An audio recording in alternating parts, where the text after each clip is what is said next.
ने बाबा रामदेव की संपत्ति पर सवाल उठाए तो बदले में बाबा रामदेव ने ज्यादातर सरकारी योजनाओं के नामों को गांधी नेहरू परिवार से जोड़ने पर सवाल खड़ा कर दिया है। इससे पहले बाबा रामदेव अरुणाचल प्रदेश के एक सांसद के खिलाफ अपशब्दों का आरोप लगा चुके हैं। हालांकि सांसद इससे इनकार करते हैं, लेकिन काले धन को लेकर बाबा बनाम कांग्रेस की जंग अब खुले मैदान में सामने आ गई है।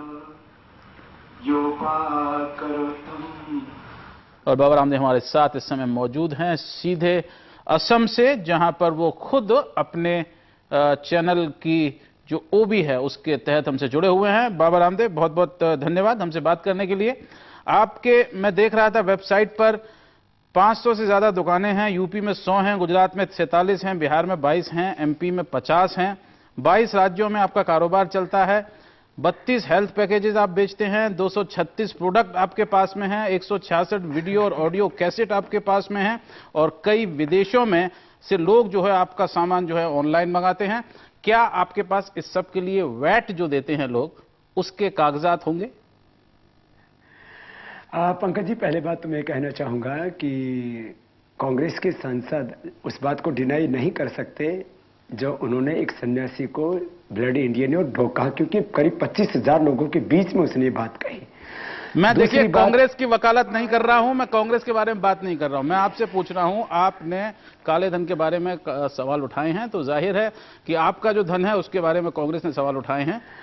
क्या मैं तो हर सवाल का जवाब देने के लिए तैयार हूं पंकज जी। और जो आपने सवाल पूछा, हमारी संस्था ने, मैंने अभी जो है जब ये प्रश्न आया तो मैंने जो संस्था से ही अपने यहां से मंगवाया, तो उसमें हमने 7 करोड़ 74 लाख का वैट, 4 करोड़ 3 लाख का CST जो होता है वो हमने जमा कराया।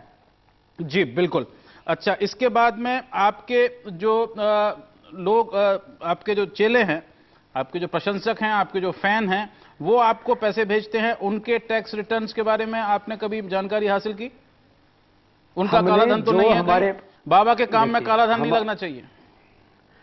100% मेरे पास में जितना भी धन है वो लोगों की खून पसीने की मेहनत की कमाई का पैसा है। 1 रुपए कोई काला धन नहीं है। और हम अभी तक जो हमारा 1994-95 से लेकर के पहला जो ट्रस्ट बना है, तब से आज तक के पूरे पेपर हम गवर्नमेंट में सबमिट करते हैं पूरी पारदर्शिता के साथ, और एक एक पाई का हिसाब देते हैं हम। इस देश के 5 करोड़ से ज्यादा लोगों ने यदि मुझ पर विश्वास करके मेरी पूरी यात्राओं के दौरान जो मुझे सहयोग दिया है, और हरिद्वार में आकर के जो मुझे सहयोग दिया है, तो उसके बदले हमने जो काम किया है वो 100 करोड़ से ज्यादा लोगों तक हमारी सेवाएं, और ये पूरा का पूरा हिसाब पूरी ट्रांसपेरेंसी के साथ मेरे पास में है। तो हमारा जो हमें दान दिया गया है उसमें कोई 1 रुपए का काला धन नहीं है, और कोई भी चोरी करके मक्कारी करके देश के साथ गद्दारी करके लूटा हुआ धन नहीं है। लोगों की खून पसीने की मेहनत की कमाई का पैसा है। बिल्कुल ठीक आपने कहा।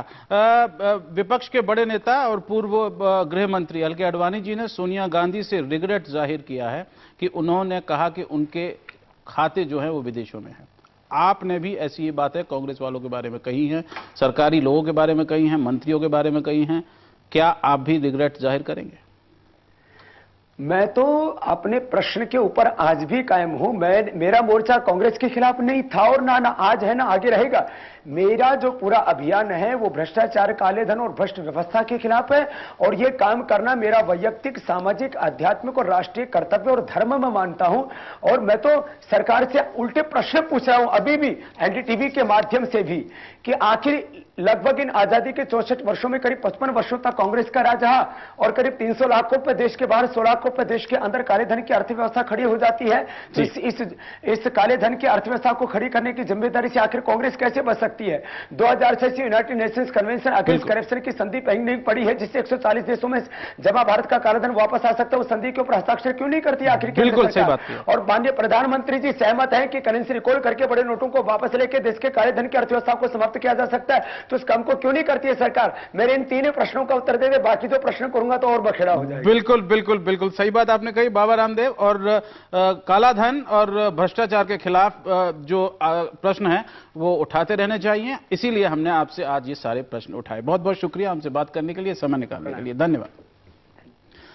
और इसी पर आज है इरफान का कार्टून, जिसमें कि दिग्विजय सिंह जो हैं वो योग मुद्रा में हैं। अब मैं आपको योग से होने वाले फायदों के बारे में बताता हूं।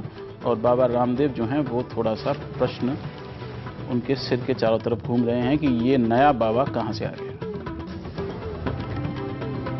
और आगे देखेंगे लीबिया के तानाशाह कर्नल गद्दाफी की रंगीन जिंदगी की कुछ झलक। सहवाग अपनी जर्सी में कोई नंबर क्यों नहीं लगाते, इस पर बात। साथ ही स्वान से अनिल अंबानी का क्या है।